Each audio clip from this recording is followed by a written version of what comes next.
자수한 이유. 제 친척 중에 교도관으로 일했던 사람이 있습니다. 다만 평범하게 간수로서 일한 것이 아니라 교도소 내부에서 재소자들의 심리 상담이나 사회 복귀를 위한 상담 같은 것을 담당하고 있었다고 합니다. 그렇기 때문에 친척은 시간이 날 때마다 재소자들과 자주 이야기를 나눴다고 합니다. 주로 그들이 지은 죄에 그에 대한 반성, 그리고 자수한 사람의 경우에는 자수하게 된 경위 등에 관한 이야기였습니다. 그중 A라는 사람에게 들은 이야기입니다. 너무나도 섬뜩해서 아직까지도 잊혀지지 않는다며 제게 들려준 이야기입니다. A는 원래 평범한 샐러리맨이었다고 합니다.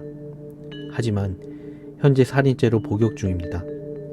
그가 죽인 것은 그의 아내였고, 일단 죽이기는 했지만 살해 후 사체의 처리를 고민하던 A는 집 냉장고에 아내의 사체를 토막 내 보관했다고 합니다. 회사에서 돌아오면 냉장고에서 토막난 사체를 조금씩 꺼내 살을 잘게 다지고 뼈는 믹서로 갈아 가루를 낸 뒤 화장실에 흘려보냈다고 합니다. 그것을 며칠 동안 반복하자 사체의 대부분을 없앨 수 있었다고 합니다. 그리고 결국 머리만 남았는데 아무리 그래도 얼굴을 갈아버릴 각오가 안 서서 며칠 동안 머리만 냉장고 안에 그대로 넣어두었다고 합니다. 그러던 어느 날 A는 꿈을 꾸었다고 합니다.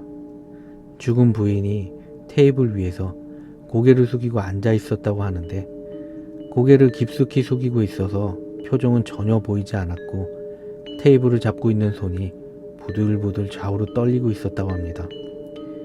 점차 그 흔들림은 격해져서 손톱이 그리고 손가락이 테이블 주위에 흩어져 날아가기 시작했고, 순식간에 팔꿈치까지 날아가 사라진 팔에서는 새빨간 피가 흩뿌려지고 뼈가 덜그럭대며 테이블을 두드렸다고 합니다.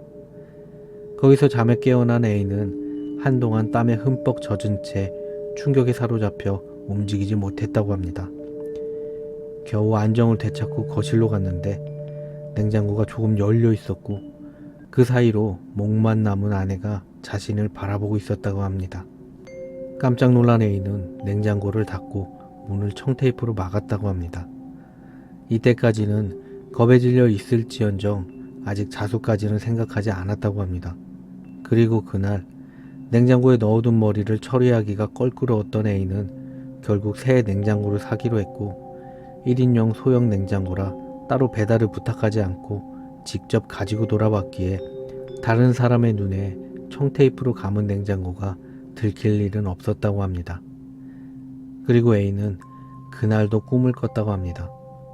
어제와 똑같이 테이블 위에 아내가 앉아 있었고, 다른 점이 있다면 어제 끝났던 시점에서 꿈이 이어졌다고 합니다. 테이블 위에 있는 아내의 팔에서는 새빨간 피가 방울져 떨어지고 있었고, 이번에는 다리로 바닥을 차고 있었다고 합니다. 그 움직임이 점점 격렬해짐에 따라 바닥을 차는 소리도 쾅쾅쾅 하고 점점 커져갔다고 합니다. 점차 바닥에 피가 고이기 시작하고 다리에 살점이 날아갔으며, 테이블 위에는 팔이 마구 흔들리며 피를 사방에 흩날리고 있었다고 합니다. A의 뺨에도 살점과 피가 날아오지만 손가락 하나 움직이지 못하고 그 광경을 바라만 보고 있을 뿐이었다고 합니다.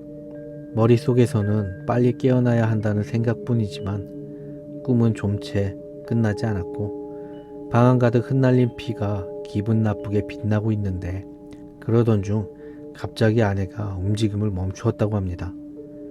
그리고 서서히 숙이고 있던 고개를 들어 올리며 축 늘어져 있던 앞머리가 뺨에 달라붙으면서 머리카락 틈새로 치켜뜬 눈이 A를 향했다고 합니다.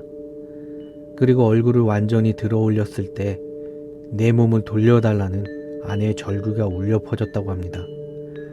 그 소리를 듣고서야 A는 간신히 눈을 뜰 수 있었고, 이번에도 온몸은 땀투성이었다고 합니다. 그리고 이번에야말로 머리를 처리하겠다는 각오를 다졌고, A는 침대에서 뛰쳐나와 냉장고로 향했습니다. 그리고 그 각오는 순식간에 사라졌습니다. 그토록 단단하게 붙여놨던 청테이프가 모두 끊어져 있고 부인의 머리는 냉장고에서 굴러떨어져 바닥에 나뒹굴고 있었다고 합니다. 그리고 그 시선은 A를 향해 있었고요. 그 시선에서 결코 도망칠 수 없다고 생각한 A는 그 길로 자수를 택했다고 합니다.